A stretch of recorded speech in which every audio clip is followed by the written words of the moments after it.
میں مبلغ بنوں سنتوں کا، خوب چرچا کروں سنتوں کا، ہو کرم بہر خاک مدینہ۔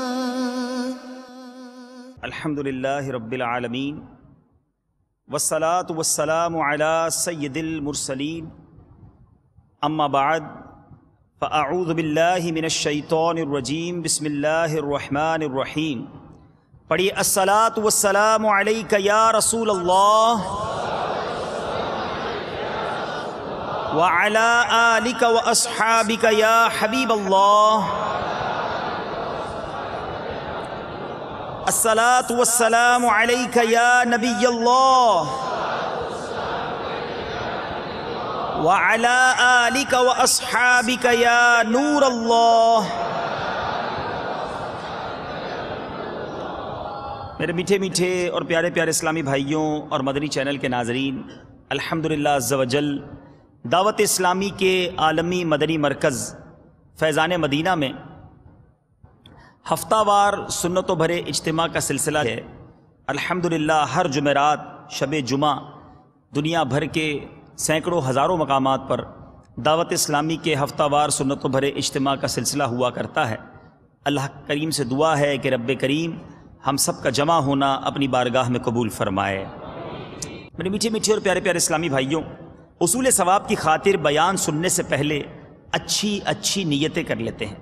فرمان مصطفیٰ صلی اللہ تعالی علیہ وسلم، نیت المؤمن خیر من عملی، مسلمان کی نیت اس کے عمل سے بہتر ہے۔ بغیر اچھی نیت کے کسی بھی عمل خیر کا ثواب نہیں ملتا۔ جتنی اچھی نیتیں زیادہ اتنا ثواب بھی زیادہ۔ آئیے بیان سننے کی ہم سب مل کر کچھ نیتیں کر لیتے ہیں۔ نگاہیں نیچی کیے خوب کان لگا کر بیان سنوں گا، ٹیک لگا کر بیٹھنے کے بجائے علم دین کی تعظیم کی خاطر جہاں تک ہو سکا دو زانو بیٹھوں گا۔ جن کے لیے ممکن ہو وہ دو زانو بیٹھ جائیں۔ ضرورتاً سمٹ سرک کر دوسرے کے لیے جگہ کشادہ کروں گا، دھکا وغیرہ لگا تو صبر کروں گا، گھورنے جھڑکنے اور الجھنے سے بچوں گا۔ صلو علی الحبیب اذکروا اللہ توبوا الی اللہ وغیرہ سن کر ثواب کمانے اور صدا لگانے والوں کی دل جوئی کے لیے بلند آواز سے جواب دوں گا۔ بیان کے بعد خود آگے بڑھ کر سلام و مصافحہ اور انفرادی کوشش کروں گا۔ چند نیتیں میں انشاءاللہ اپنے لیے کر لیتا ہوں۔ اللہ عز و جل کی رضا پانے اور ثواب کمانے کے لیے بیان کروں گا، دیکھ کر بیان کروں گا۔ پارہ 14 سورہ نحل آیت 125، ادعو الی سبیل ربک بالحکمت والموعظۃ الحسنہ۔ ترجمہ کنز ایمان، اپنے رب کی راہ کی طرف بلاؤ پکی تدبیر اور اچھی نصیحت سے۔ اور بخاری شریف میں وارد اس فرمان مصطفیٰ صلی اللہ تعالی علیہ وسلم، بلغ عنی ولو آیہ، پہنچا دو میری طرف سے اگرچہ ایک ہی آیت ہو، میں دیے ہوئے احکام کی پیروی کروں گا، نیکی کا حکم دوں گا، برائی سے منع کروں گا، اشعار پڑھتے نیز عربی انگریزی اور مشکل الفاظ بولتے وقت دل کے اخلاص پر توجہ رکھوں گا، یعنی اپنی علمیت کی دھاک بٹھانی مقصود ہوئی تو بولنے سے بچوں گا۔ میرے میٹھے اور پیارے اسلامی بھائیوں، آج بہت خوبصورت ہستیوں کے بارے میں، بڑی بابرکت ہستیوں کے بارے میں انشاءاللہ ہم نے کچھ مدنی پھول حاصل کرنے ہیں۔ اس سے پہلے کہ بیان کو ہم مزید آگے بڑھائیں، ایک بڑا ہی خوبصورت واقعہ سیدنا بشر حافی رحمۃ اللہ تعالی علیہ کے ساتھ پیش آیا، وہ سنتے ہیں۔ حضرت سیدنا بشر حافی علیہ رحمۃ اللہ الکافی فرماتے ہیں، میں ایک بار خواب میں حضور نبی کریم رؤوف الرحیم صلی اللہ تعالی علیہ وسلم کی زیارت سے مشرف ہوا۔ نبی پاک علیہ الصلوۃ والسلام نے مجھ سے فرمایا، اے بشر، کیا تم جانتے ہو کہ اللہ عز و جل نے تمہیں تمہارے ہم عصر اولیاء یعنی اپنے زمانے کے اولیاء سے زیادہ بلند مرتبہ کیوں عطا فرمایا؟ حضرت بشر حافی فرماتے ہیں، میں نے عرض کی، یا رسول اللہ صلی اللہ تعالی علیہ وسلم، میں اس کا سبب نہیں جانتا۔ تو آپ صلی اللہ تعالی علیہ وسلم نے ارشاد فرمایا، بِاتِّبَاعِكَ لِسُنَّتِي، کہ تم میری سنت کی پیروی کرتے ہو۔ وَخِدْمَتِكَ لِلصَّالِحِينَ، اور صالحین کی خدمت کرتے ہو۔ غور کرتے جائیں، اپنے ہم اثر اپنے زمانے کے اولیاء سے بھی بڑا مرتبہ ہوتے ہوئے بھی اور اولیاء بھی تھے، مگر بڑا مرتبہ عطا فرمانے کی وجوہات نبی پاک عطا فرما رہے ہیں۔ کیا فرمایا؟ میری سنت پر پیروی کرتے ہو، صالحین کی خدمت کرتے ہو، وَنَصِيحَتِكَ لِإِخْوَانِكَ، اپنے اسلامی بھائیوں کی خیر خواہی، انہیں نصیحت کرتے ہو۔ اور چوتھی بات فرمائی، وَمَحَبَّتِكَ لِأَصْحَابِي وَأَهْلِ بَيْتِي، اور میرے صحابہ اور میرے اہل بیت سے محبت کرتے ہو۔ یہی سبب ہے کہ جس نے تمہیں ابرار یعنی نیک لوگوں کی منازل تک پہنچا دیا ہے۔ اے میرے میٹھے اور پیارے اسلامی بھائیوں، یہ وہ کام ہیں جو انسان کو اگر اخلاص کے ساتھ کیے جائیں انشاءاللہ اس کا مرتبہ بلند کر دیتے ہیں۔ میرے میٹھے اور پیارے اسلامی بھائیوں، صحابہ اکرام علیہم الرضوان اور اہل بیت کی محبت سبحان اللہ ہر مومن کے دل میں ہوا کرتی ہے، اور ان سے جتنا پیار زیادہ ہوگا، جتنی محبت زیادہ ہوگی، جتنی ان سے عقیدت زیادہ ہوگی، انشاءاللہ ہم ان کے نقش قدم پر چلنے کی کوشش کریں گے، ان کے فرامین پر عمل کرنے کی کوشش کریں گے، کیونکہ صحابہ کی پیروی کریں گے، اہل بیت کی پیروی کریں گے تو انشاءاللہ اللہ اور اس کے رسول کی رضا ہمیں حاصل ہو جائیں گی۔ یاد رہے میرے پیارے اسلامی بھائیوں، صحابہ اکرام علیہم الرضوان کی تعظیم ہر مسلمان پر لازم و ضروری ہے۔ انبیاء کرام کے بعد صحابہ کرام تمام انسانوں میں سب سے زیادہ تعظیم و توقیر کے لائق ہیں۔ یہ وہ مبارک ہستیاں ہیں جنہوں نے امام الانصار والمہاجرین جناب رحمت للعالمین صلی اللہ تعالی علیہ وسلم کی دعوت پر لبیک کہا، دائرہ اسلام میں داخل ہوئے اور تن من دھن سے اسلام کے آفاقی اور ابدی پیغام کو دنیا کے گوشے گوشے میں پہنچانے کے لیے کمر بستہ ہو گئے۔ تاریخ گواہ ہے ان مبارک ہستیوں نے قرآن و حدیث کی تعلیمات کو عام کرنے اور پرچم اسلام کی سربلندی کے لیے ایسی بے مثال قربانیاں دیں کہ آج جن کا تصور بھی مشکل ہے۔ رسول اکرم نور مجسم صلی اللہ تعالی علیہ وسلم کے روح زیبا کی زیارت وہ عظیم سعادت ہے کہ دنیا جہاں کی کوئی نعمت اس کے برابر نہیں ہو سکتی، مگر صحابہ کرام کی قسمت پر ہماری جانیں قربان کہ یہ تو وہ ہیں جو شب و روز نبی پاک کی زیارت اور صحبت سے فیض یاب ہوتے، قرآن و دین کو حضور پر نور صلی اللہ تعالی علیہ وسلم کی براہ راست مبارک زبان سے سنا اور بے واسطہ اللہ تبارک و تعالیٰ کے اوامر و نواہی یعنی احکامات کے مخاطب رہے۔ ان مقدس ہستیوں پر اللہ عز و جل کا بے حد فضل و کرم ہے، لہٰذا ہمیں چاہیے کہ دونوں جہانوں میں کامیابی کے لیے ان پاکیزہ نفوس کی محبت دل میں بسائیں اور ان کے نقش قدم پر چلتے ہوئے زندگی بسر کرنے کی کوشش کریں۔ اب آئیے صحابی کہتے کس کو ہیں؟ آج یہ تعریف بھی ہو سکے تو نوٹ کر لیں، یاد کر لیں کہ صحابی کی تعریف کیا ہے۔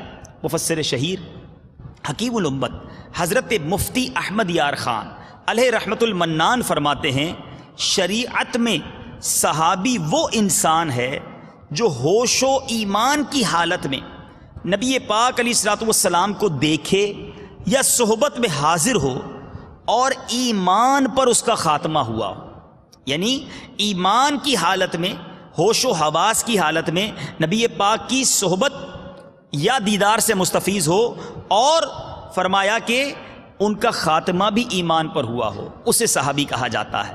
اب یاد رکھیے، صحابی کی تعریف سن لی، اب مرتبہ کیا ہے، اسٹیٹس کیا ہے؟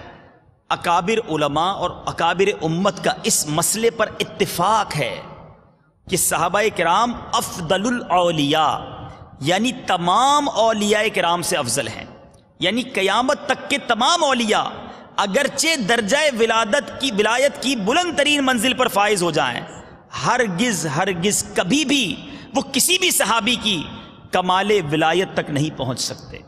اللہ رب العالمین نے اپنے حبیب کریم صلی اللہ تعالی علیہ وسلم کی شمع نبوت کے پروانوں کو مرتبہ ولایت کا وہ بلند و بالا مقام عطا فرمایا ہے، اور ان مقدس ہستیوں کو ایسی عظیم الشان کرامتوں سے سرفراز فرمایا ہے کہ دوسرے تمام اولیاء کرام اس کے لیے یعنی ان کے لیے معراج کمال کا اس معراج کمال کا تصور بھی نہیں کیا جا سکتا۔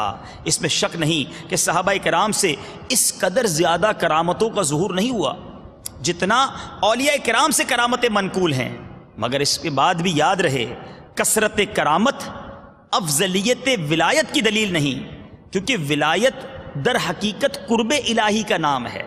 یہ قرب الہی جس کو جس قدر زیادہ حاصل ہوگا وہ اسی قدر ولایت کے بلند درجے پہ فائز ہوگا۔ صحابہ کرام چونکہ نگاہ نبوت کے انوار اور فیضان رسالت کے فیوز و برکات سے مستفیض ہیں، اس لیے بارگاہ خداوندی میں ان ہستیوں کو جو مقام حاصل ہے وہ دوسرے اولیاء اللہ کو حاصل نہیں۔ دعوت اسلامی کے اشاعتی ادارے مکتبۃ المدینہ کی مطبوعہ 1250 صفحات پر مشتمل کتاب بہار شریعت جلد اول صفحات 252 پر صدر الشریعہ بدر الطریقہ حضرت علامہ مولانا مفتی محمد امجد علی اعظمی علیہ رحمۃ اللہ القوی فرماتے ہیں، تمام صحابہ کرام اہل خیر و صلاح یعنی بھلائی اور تقوی والے ہیں، اور عادل ان کا جب ذکر کیا جائے بھلائی ہی کے ساتھ ہونا فرض ہے۔ کسی صحابی کے ساتھ بری عقیدت، بد مذہبی، گمراہی و استحقاق جہنم یعنی جہنم کی حقداری ہے۔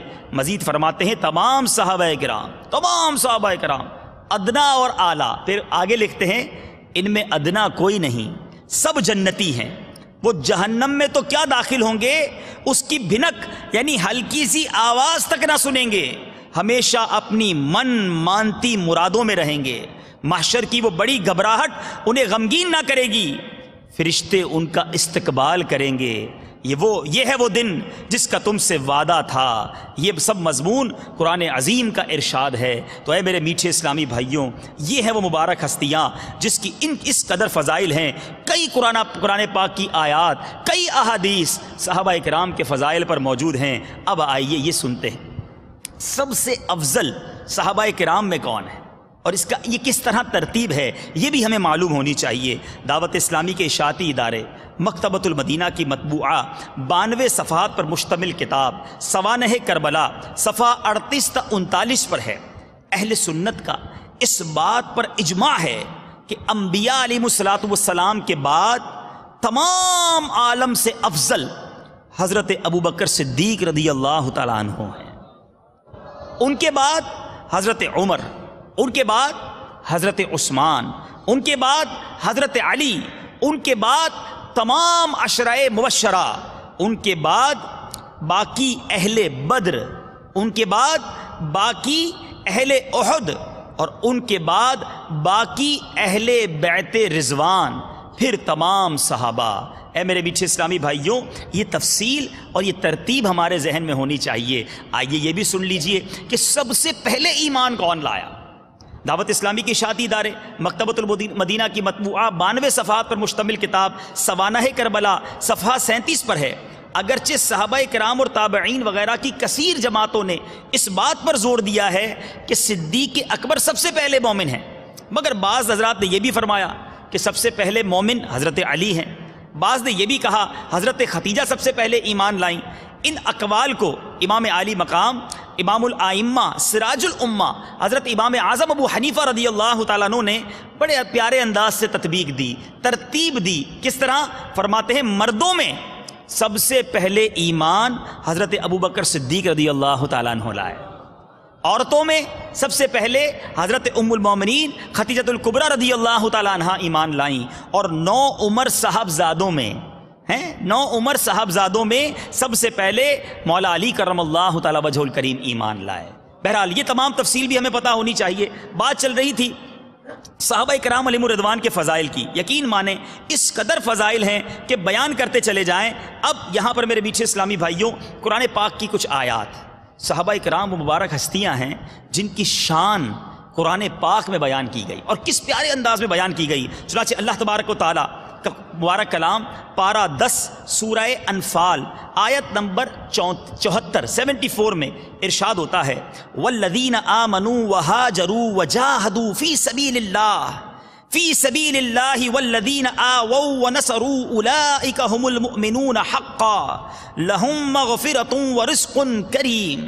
ترجمہ کنز الایمان، وہ جو ایمان لائے اور ہجرت کی اور اللہ کی راہ میں لڑے اور جنہوں نے جگہ دی اور ان کی مدد کی، وہی سچے ایمان والے ہیں، ان کے لیے بخشش ہے اور عزت کی روزی۔ اسی طرح پارہ 11 سورہ توبہ آیت نمبر 100 آیت نمبر 100 میں اللہ عز و جل صحابہ کرام کو اپنی رضا، جنت اور کامیابی کا مژدہ سناتے ہوئے ارشاد فرماتا ہے رضی اللہ عنہم ورضوا عنہ وَأَعَدَّ لَهُمْ جَنَّاتٍ تَجْرِي تَحْتَهَا الْأَنْهَارُ خَالِدِينَ فِيهَا أَبَدًا ذَلِكَ الْفَوْزُ الْعَظِيمُ۔ ترجمہ کنز ایمان، اللہ ان سے راضی، ہائے ہائے ہائے، اللہ ان سے راضی، وہ اللہ سے راضی، اور ان کے لیے تیار کر رکھے ہیں باغ جن کے نیچے نہریں بہیں، ہمیشہ ہمیشہ ان میں رہیں، یہی بڑی کامیابی ہے۔ سبحان اللہ سبحان اللہ، صحابہ کرام کا مرتبہ تو دیکھو، اللہ عز و جل نے ان کے اعمال قبول فرما کر انہیں اپنی رضا کا مژدہ اور جنت کی بشارت اور بڑی کامیابی کی نوید سنا دی۔ اللہ عز و جل کے پیارے حبیب صلی اللہ تعالی علیہ وسلم نے بھی مختلف مواقع پر اپنے پیارے صحابہ کرام کی عظمت و شان بیان فرمائی۔ آئیے کچھ احادیث بھی سنتے ہیں، نبی پاک علیہ الصلوۃ والسلام کے مبارک کلمات سنتے ہیں۔ میرے آقا مدینے والے مصطفیٰ صلی اللہ تعالی علیہ وسلم فرماتے ہیں میرے صحابہ کے معاملے میں میرا لحاظ کرنا، میرے صحابہ کے معاملے میں میرا لحاظ کرنا، کیونکہ وہ میری امت کے بہترین لوگ ہیں۔ نبی پاک یا رسول اللہ صلی اللہ علیہ وسلم، فیضان صحابہ۔ ایک شخص نے نبی کریم رؤوف الرحیم صلی اللہ تعالی علیہ وسلم سے پوچھا کون لوگ بہتر ہیں؟ پیارے آقا سے پوچھا آپ بتائیے کون لوگ بہتر ہیں؟ میرے آقا نے ارشاد فرمایا بہتر لوگ اس زمانے کے ہیں جس میں میں ہوں، یعنی میرے آقا کے زمانے کے لوگ فرمایا بہتر، اس کے بعد دوسرے زمانے کے، اس کے بعد تیسرے زمانے کے۔ تو یہ بات بھی ذہن میں رہے کہ جو لوگ نبی پاک کے زمانے میں رہے، میرے آقا کے دیدار سے مستفیض ہوتے رہے، زبان حق ترجمان سے فرامین سنتے رہے، نبی پاک کی صحبت اٹھاتے رہے، ان کا کیا مرتبہ ہوگا۔ ایک اور حدیث پاک سنیے، سرکار دو عالم صلی اللہ تعالی علیہ وسلم کا فرمان، اس مسلمان کو جہنم کی آگ نہیں چھوئے گی۔ غور کیجئے، کس کو نہیں چھوئے گی؟ فرمایا اس مسلمان کو جہنم کی آگ نہیں چھوئے گی جس نے میرے یا میرے صحابی کی زیارت کا شرف حاصل کیا ہو۔ یعنی نبی کی زیارت کریں تو صحابی بن جائیں، مگر صحابی کا مرتبہ دیکھو، ایسی نسبت ملی ہے پیارے آقا سے جو صحابی کا دیدار کرے وہ بھی جہنم سے آزاد ہو جائے۔ سبحان اللہ سبحان اللہ۔ میرے میٹھے اور پیارے اسلامی بھائیو، یہاں ایک اور بات بھی یاد میں رہے کہ صحابہ کرام علیہم الرضوان کا اس قدر مرتبہ کہ کوئی بھی نماز، روزہ، دیگر نیک اعمال کے ذریعے ان کے مقام و مرتبے کو ہرگز ہرگز نہیں پا سکتا۔ حضرت سیدنا عبداللہ ابن مسعود رضی اللہ تعالیٰ عنہ فرماتے ہیں اے لوگوں، تم نماز، روزہ اور اجتہاد میں صحابہ کرام سے بڑھنا چاہتے ہو، یاد رکھو ایسا نہیں ہو سکتا کیونکہ وہ تم سے بہتر ہیں۔ لوگوں نے عرض کی اے ابو عبد الرحمن اس کی کیا وجہ ہے؟ ارشاد فرمایا وہ دنیا میں سب سے زیادہ زہد اختیار کرتے اور آخرت میں سب سے زیادہ رغبت رکھتے، اور اگر تمہارے اعمال ان سے زیادہ بھی ہو جائیں تب بھی اجر و ثواب میں کم ہی رہیں گے۔ اے میرے میٹھے اسلامی بھائیوں، مولا علی کرم اللہ تعالی وجہ الکریم کا دور ہے، کئی کثیر صحابہ دنیا سے پردہ فرما چکے ہیں، مگر اس دور میں جو یقیناً آج کے دور سے بڑا بہتر تھا، کیونکہ اس دور میں تابعین تھے، مولا علی کا دیدار کرنے والے تھے۔ مگر دیکھو حضرت علی کیا فرماتے ہیں، مولا کائنات امیر المومنین سیدنا مولا علی مشکل کشا کرم اللہ تعالی وجہ الکریم فجر کی نماز کے بعد بے قراری کے ساتھ اپنے ہاتھ ملتے ہوئے مسجد سے باہر نکلے اور فرمایا میں نے حضور اکرم صلی اللہ تعالی علیہ وسلم کے صحابہ کو جس حال میں دیکھا ہے آج میں کسی آدمی میں ان کی مشابہت کا اثر نہیں دیکھتا۔ صحابہ کرام رات بھر جاگتے، نمازوں میں قرآن مجید میں وہ رات گزارتے، صبح کو ان کے بال پراگندہ اور چہرہ زرد دکھائی دیتا، وہ ڈگمگاتے ہوئے چلا کرتے، ان کی آنکھیں آنسوؤں سے تر رہا کرتی۔ آج لوگوں کا یہ حال ہے کہ ہر طرف لوگ غفلت اور بے خوفی کے ساتھ ادھر ادھر پھر رہے ہیں، کسی کے چہرے پر خوف خداوندی کا اثر ہی نظر نہیں آتا۔ فرماتے ہیں آپ نے جس دن یہ فرمایا اس کے بعد حضرت مولا علی کرم اللہ تعالی وجہ الکریم کو کسی نے اس کے بعد ہنستے ہوئے نہ دیکھا۔ اے میرے میٹھے اسلامی بھائیوں غور کیجئے، مولا علی اپنے زمانے کے لوگوں کے بارے میں کہہ رہے ہیں کہ مجھے ان کے چہروں پر خوف نظر نہیں آتا۔ صحابہ راتیں عبادت میں گزارتے مگر پھر بھی آنکھیں آنسوؤں سے تر ہوتی، چہرے زرد رہا کرتے، آخرت کا خوف طاری رہتا۔ اے صحابہ کرام کے چاہنے والوں جو یہاں موجود ہیں، جو مدنی چینل کے ناظرین ہیں، ذرا غور تو کیجئے، اللہ والے عبادت کرتے ان کو قرآن کہہ رہا ہے اللہ ان سے راضی، وہ اللہ سے راضی، پھر بھی خوف آخرت ہے، پھر بھی آنکھیں آنسوؤں سے نم ہیں۔ آج ہمارا حال کیا ہے؟ گناہ ہی گناہ ہیں، خطائیں ہی خطائیں ہیں، مگر کیا ہم کبھی خوف خدا سے روتے ہیں؟ کیا ہمیں اپنی آخرت کا خیال آتا ہے؟ کیا ہمیں کبھی یہ فکر ستاتی ہے کہ مرنے کے بعد ہمارا کیا ہوگا؟ وہ صحابہ جو قطعی جنتی ہیں مگر فکر آخرت میں لرزہ رہتے، ساری رات عبادت کرتے، ساری رات قرآن اور نماز میں گزرتی۔ مجھے یہ سوال ہم سب سے کرنا ہے، کیا ہم قرآن پاک کی تلاوت کرتے ہیں؟ ارے وہ نوافل میں رات گزارتے، ہم میں سے کئی وہ ہیں جن کے فرائض چھوٹ جاتے ہیں۔ اے صحابہ کرام کے چاہنے والوں، صحابہ کرام سے محبت رکھنے والوں، صحابہ کرام سے محبت کا تقاضا یہ بھی تو ہے نا کہ ہم ان کے نقش قدم پر چلنے والے بنیں، ان کے جیسے اعمال اپنانے کی کوشش کریں۔ ہم فرض نمازوں کی تو کم از کم پابندی کریں، ہم بھی خوف خدا سے رونے کی کوشش کریں، ہم بھی اپنی آخرت کی یاد رکھنے کی کوشش کریں۔ دیکھیں اللہ تعالیٰ نے ان کو کس قدر پیارا مرتبہ عطا فرمایا، ان کو نبی پاک سے پیار کیسا۔ سیدنا انس رضی اللہ تعالیٰ عنہ فرماتے ہیں ایک شخص نے نور کے پیکر، تمام نبیوں کے تاجور، سلطان بحر و بر صلی اللہ تعالیٰ علیہ وسلم کی بارگاہ میں عرض کی یا رسول اللہ قیامت کب آئے گی؟ قیامت کب آئے گی؟ تو پیارے آقا علیہ الصلوۃ والسلام نے اس سے سوال فرمایا کہ تو نے اس کی کیا تیاری کر رکھی ہے؟ اس نے عرض کی کچھ نہیں مگر اللہ عز و جل اور اس کے رسول صلی اللہ تعالی علیہ وسلم سے محبت کرتا، اور کوئی تیاری تو نہیں مگر جو دل ہے نا وہ اللہ اور اس کے رسول سے پیار کرتا ہے، اس دل میں ان کی محبت ہے۔ پیارے آقا علیہ الصلوۃ والسلام نے کیا فرمایا؟ تم اسی کے ساتھ رہو گے جس سے محبت کرتے ہو۔ سیدنا انس رضی اللہ عنہ فرماتے ہیں ہمیں کسی شے سے اتنی خوشی حاصل نہیں ہوئی کہ جتنی رسول اللہ صلی اللہ علیہ وسلم کے اس قول سے ہوئی کہ تم جس سے محبت کرتے ہو اس کے ساتھ رہو گے۔ حضرت سیدنا انس فرماتے ہیں میں نبی کریم علیہ الصلوۃ والسلام حضرت سیدنا صدیق و عمر رضی اللہ تعالیٰ عنہما کے ساتھ محبت کرتا ہوں، اور مجھے امید ہے کہ ان سے محبت کرنے کی وجہ سے انہی کے ساتھ رہوں گا۔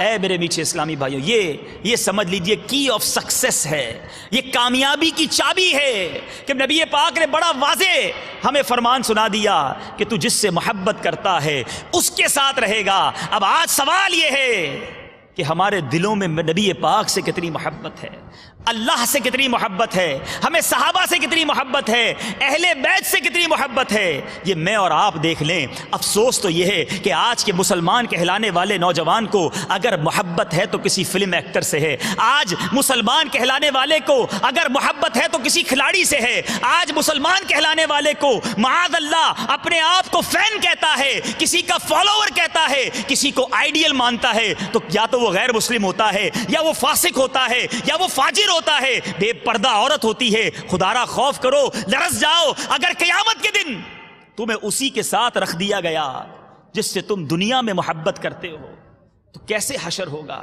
کیا آپ یہ برداشت کر سکتے ہیں کہ آپ کو قیامت کے دن کسی شرابی کے ساتھ اٹھایا جائے؟ کیا آپ یہ برداشت کر سکتے ہیں کہ آپ کو قیامت کے دن کسی بےہودہ بدکار عورت کے ساتھ اٹھایا جائے؟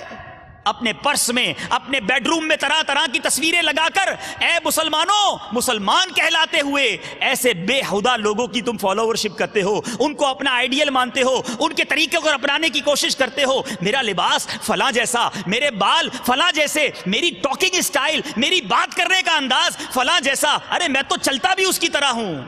ارے کیا مسلمان اس طرح کسی کو فالو کرتا ہے؟ ارے فالو کرنے والے یہ تھے، یہ وہ صحابہ تھے کہ جن کو پتہ چل جاتا کہ میرے آقا اس گلی سے گزرے ہیں، صحابہ اس گلی سے گزرا کرتے ہیں۔ سیدنا عثمان غنی رضی اللہ تعالیٰ عنہ ایک بار وضو کر کے مسکرائے۔ کسی نے پوچھا آپ کیوں مسکرائے؟ فرماتے میں نہیں جانتا، میرے آقا یہی تشریف لائے تھے، وضو فرمایا، میرے آقا نے مسکرایا تھا، میں اس لیے مسکرایا ہوں۔ ذرا سوچو میرے میٹھے اسلامی بھائیوں، یہ تو وہ صحابہ جو ڈھونڈ ڈھونڈ کے ادائیں تلاش کرتے کہ میرے آقا کے بال کیسے، میرے آقا کا لباس کیسا۔ سیدنا ابوبکر صدیق رضی اللہ عنہ کو جب آخری وقت آیا، بی بی عائشہ کو بلا کر پوچھتے ہیں اے عائشہ بتاؤ میرے آقا کو کفن میں کتنے کپڑے دیے گئے تھے؟ وہ کون سا دن تھا جب میرے آقا نے دنیا سے پردہ فرمایا؟ گویا صدیق اکبر کی ساری زندگی تو نبی پاک کے طریقے کے مطابق گزری، چاہتے یہ تھے آخری وقت میں بھی آقا کی ادا ہو جائے. ارے کفن بھی نبی پاک کے طریقے پر مل جائے, مجھے دن بھی وہ مل جائے جو میرے آقا کو دن ملا تھا. اے غلاموں, کیا ہم یہ سوچتے ہیں کہ اے آقا کے چاہنے والوں, اے عشق رسول کا دعویٰ کرنے والوں, اے صحابہ کرام سے محبت کی باتیں کرنے والوں, سوچو آج میرے کھاتے وقت, میرے سوتے وقت, میرے پہنتے وقت, میری بات کرتے وقت, میرے انداز سے کہیں یہ جھلکتا ہے کہ یہ کس کا غلام ہے؟ سوچو, پھر حدیث سنو. میرے آقا نے فرماتے ہیں تم جس سے محبت کرتے ہو اسی کے ساتھ رہو گے. ارے محبت ایسی کر لو, پیار ایسا کر لو, ایسی دیوانگی سے اپنے آقا کو چاہ لو کہ جب قیامت کے دن میرے آقا کا لواء الحمد ہو, نبی پاک کا پرچم ہو, ہم غلاموں کو آقا کے پرچم تلے اٹھنا نصیب ہو جائے. اعلیٰ حضرت لکھتے ہیں نا, یا الہی جب رضا خواب گرا سے سر اٹھائے, دولت بیدار عشق مصطفیٰ کا ساتھ. صحابہ کرام کی زندگی کو اگر پڑھے نا تو ایک ہی بات سمجھ آتی ہے, ان کے انداز سے ایک ہی طریقہ سمجھ آتا ہے کہ ان کی زندگی کا ایک ہی مقصد تھا, بس آقا کی غلامی, نبی پاک سے دیوانگی کی حد تک پیار, نبی پاک پر اپنا سب کچھ فدا کرنا, اپنے لیے سعادت سمجھنا. اے میرے میٹھے اور پیارے اسلامی بھائیوں, صلح حدیبیہ کا موقع ہے.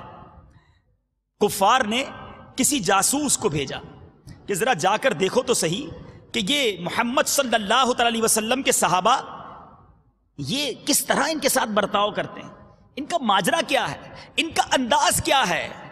عروہ بن مسعود یہ بعد میں مسلمان ہو گئے, یہ گئے اور کہتے ہیں کہ جب قریش نے صلح حدیبیہ کے سال نبی اکرم کی خدمت میں بھیجا, انہوں نے صحابہ کرام اور نبی پاک علیہ الصلوۃ والسلام کے درمیان جو انداز دیکھا, بے پناہ تعظیم دیکھی, انہوں نے دیکھا کہ نبی کریم صلی اللہ علیہ وسلم جب بھی وضو فرماتے تو صحابہ کرام علیہم الرضوان وضو کا پانی حاصل کرنے کے لیے بے حد کوشش کرتے, حتیٰ کہ قریب تھا کہ وضو کا پانی نہ ملنے کے سبب لڑ پڑیں. انہوں نے دیکھا نبی کریم علیہ الصلوۃ والسلام دہن مبارک یا بینی مبارک کا پانی ڈالتے, صحابہ کرام اسے بھی ہاتھوں میں لے لیتے, اپنے چہرے اور جسم پر ملتے اور آبرو پاتے. آپ کا کوئی بال مبارک جسد اطہر سے جدا نہیں ہوتا تھا, مگر وہ اس کے حصول کے لیے جلدی کرتے. جب نبی پاک علیہ الصلوۃ والسلام کوئی حکم فرماتے فوراً تعمیل کرتے. جب میرے آقا علیہ الصلوۃ والسلام گفتگو فرماتے تو آپ کے سامنے خاموش رہتے اور ازراہ تعظیم آپ کی طرف آنکھ اٹھا کر نہ دیکھتے.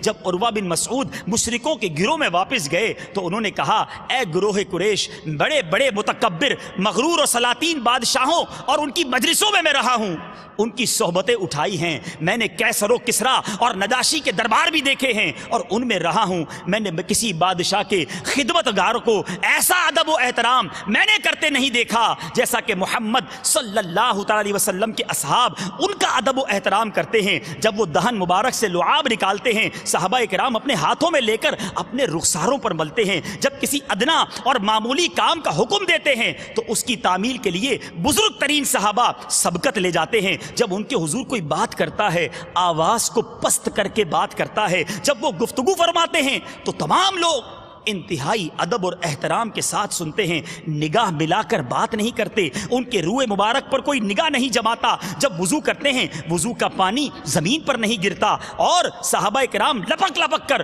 اسے اپنے ہاتھوں پر لے لیتے ہیں. جب داڑھی شریف اور زلفوں میں سر اقدس میں کنگھی فرماتے ہیں, کوئی منہ مبارک جس میں اقدس سے الگ ہوتا ہے تو اس بال مبارک کو بڑے تبرک کے طور پر اپنی جان سے زیادہ عزیز سمجھتے ہیں, اس تبرک کی حفاظت کرتے ہیں. یہ وہ حالات ہیں جو میں دیکھ کر آیا ہوں. پھر کہتے ہیں, اے قریش کے لوگوں, شجاعت, مردانگی, یکجہتی, جذبہ جہاد, شوق شہادت اور آپس میں ایک دوسرے کے ساتھ ایثار و محبت صحابہ کرام میں نے ایسی دیکھی ہے. اور اپنی قوم سے کہا کہ خدا کی قسم میں نے ایسا لشکر دیکھا ہے جو تم سے کبھی منہ نہ موڑے گا, میدان جنگ میں تم کو سب کو مار ڈالیں گے اور تم پر غالب آ جائیں گے. اے میرے میٹھے اور پیارے اسلامی بھائیوں, یہ وہ سٹیٹمنٹ ہے, یہ وہ باتیں ہیں جو کسی غیر قوم کا فرد آ کر دیکھ کر گیا. یہ پیار تھا, یہ انداز تھا. صحابہ کرام علیہم الرضوان نے گویا وہ حدیث پاک سن رکھی تھی, بخاری شریف کی حدیث. میرے آقا مدینے والے مصطفیٰ صلی اللہ تعالی علیہ وسلم فرماتے ہیں, تم میں کوئی اس وقت تک مومن نہیں ہو سکتا, سن لیجئے, تم میں سے کوئی اس وقت تک مومن نہیں ہو سکتا جب تک میں اس کے نزدیک اس کے والد، اولاد اور تمام لوگوں سے محبوب نہ ہو جاؤں۔ غور کیجیے، والد بھی ہے، اولاد بھی ہے، تمام لوگوں سے زیادہ پیار محبت نبی پاک سے ہوگی تو یہ ایمان کی دلیل ہے۔ ہم زبانی دعوے کرتے ہیں غلامی رسول میں موت بھی قبول ہے، نہ ہو جو عشق مصطفیٰ تو زندگی فضول ہے۔ ارے صحابہ کرام نے پروف کیا، انہوں نے ثابت کیا کہ ان کے نزدیک ایک ہی ذات تھی، ان کے نزدیک ایک ہی ہستی تھی جس پر اپنا سب کچھ نچھاور کر دیتے، اور جا بجا اس کے ایسے واقعات موجود ہیں۔ ایک مبارک ہستی، ایک عظیم ہستی امیر المومنین، وہ امیر المومنین کہ جب سے وہ اسلام لائے، جب سے وہ ایمان لائے، ان کو کہا جاتا ہے اعز الاسلام والمسلمین۔ تو 39 مسلمان ہو چکے تھے، یہ 40ویں جب مسلمان ہوئے، اس کے بعد سے لے کر آج تک اسلام کو عروج ہی ملتا چلا گیا۔ وہ ہستی کوئی اور نہیں، سیدنا عمر فاروق رضی اللہ تعالیٰ عنہ ہیں۔ اللہ تعالیٰ ان کی تربت اطہر پر کروڑوں انوار و تجلیات کی بارش برسائے۔ عمر فاروق ایک بار نبی پاک سے عرض کرتے ہیں، یا رسول اللہ، آپ میری جان کے علاوہ سب سے زیادہ محبوب ہیں۔ نبی پاک علیہ الصلوۃ والسلام نے فرمایا، اس کی قسم جس کے قبضہ قدرت میں میری جان ہے، تم میں سے کوئی کامل مومن نہیں ہو سکتا جب تک میں اس کے نزدیک اس کی جان سے بھی زیادہ محبوب نہ ہو جاؤں۔ حضرت عمر فرماتے ہیں، اس ذات کی قسم جس نے آپ پر کتاب نازل فرمائی، آپ میری جان سے بھی زیادہ محبوب ہیں۔ نبی پاک علیہ الصلوۃ والسلام نے فرمایا، ہاں اب اے عمر، یعنی اب بات پوری ہوئی۔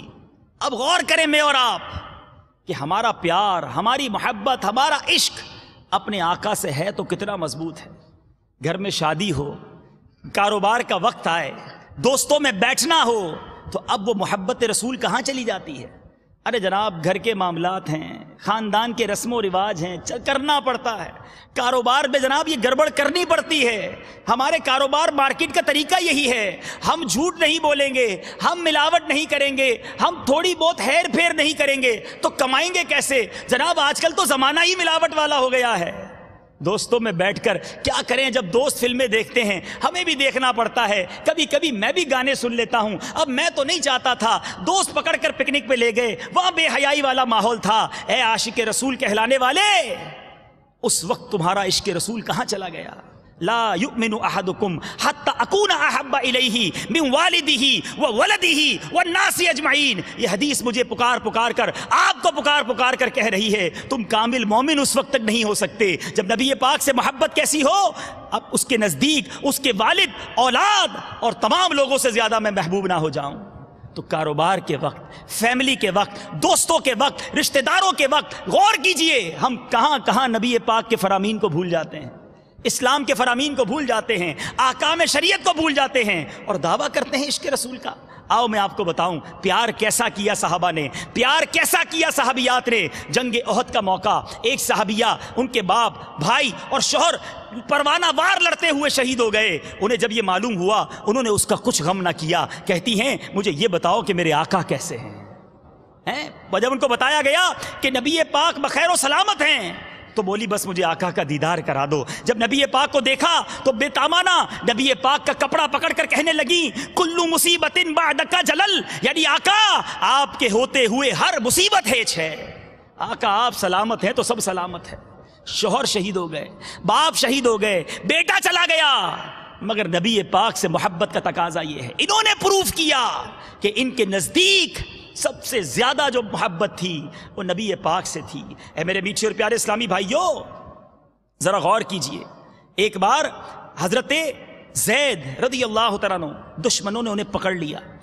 یہ مقام جو ہے وہ تنعیم، آج جہاں مسجد عائشہ موجود ہے، مسجد تنعیم بھی کہا جاتا ہے، عمرہ مسجد بھی کہا جاتا ہے مکہ پاک میں، اس کے قریب کا علاقہ تھا۔ آپ کو کفار نے پکڑ لیا اور صفوان بن امیہ نے ان کو قتل کرنے کے لیے اپنے غلام نستاس کے ساتھ تنعیم کے علاقے میں بھیج دیا۔ حضرت زید کو جب حدود حرم سے باہر لے جایا گیا، اب غور کیجئے گا، اکیلے میں ہم کتنے بڑے بڑے گناہ کرتے ہیں، اکیلے میں محبت رسول کہاں چلی جاتی ہے، اکیلے میں خوف خدا کہاں چلا جاتا ہے۔ یہ اکیلے ہیں، دشمن ہیں، تلواریں ہاتھ میں ہیں، جان خطرے میں ہے، آخری لمحات ہیں۔ حضرت زید کو جب حدود حرم سے باہر لے جایا گیا تو ابو سفیان جو ابھی اسلام نہ لائے تھے ان سے پوچھا، زید تم کو خدا کی قسم دے کر پوچھتا ہوں کہ تم پسند کر سکتے ہو کہ تمہاری جگہ تمہارے نبی محمد صلی اللہ علیہ وسلم ہوں اور ہم ان کو قتل کر دیں اور تم آرام و سکون سے اپنے گھر والوں کے ساتھ رہو؟ کوئی اور تو جواب لینے والا نہیں تھا نا، کوئی اور تو سننے والا نہیں تھا، صرف ظالم وہ لوگ تھے جو قتل کرنے آئے تھے۔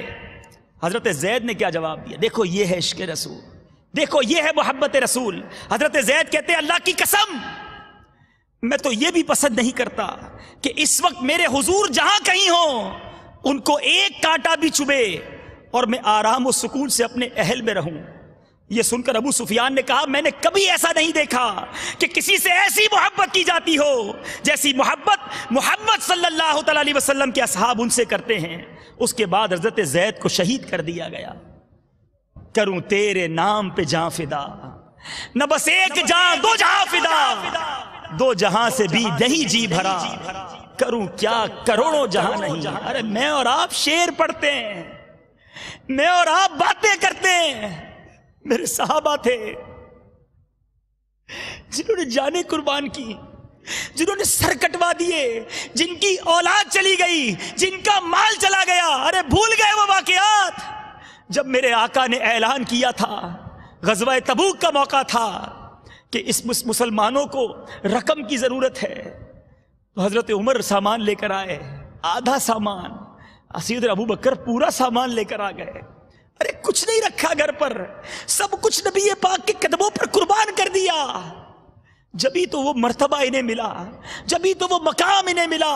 ارے صحابہ کرام کا مرتبہ، اللہ تعالی ہم سب کو ان کی برکتیں عطا فرمائے، ان کی محبتیں ہمیں عطا فرمائے، صحابہ کرام اور اہل بیت کی برکتیں ہمیں نصیب فرمائے۔ اے میرے میٹھے اور پیارے اسلامی بھائیوں، آج میں نے اور آپ نے اس بیان میں، اس واقعے میں، آج کے اس اجتماع میں یہ ذہن بنا کر جانا ہے، یہ نیت کر کے جانی ہے کہ صحابہ کرام کا مرتبہ تو سنا ہے، اب میں نے بھی ان کے نقش قدم پر چلنا ہے۔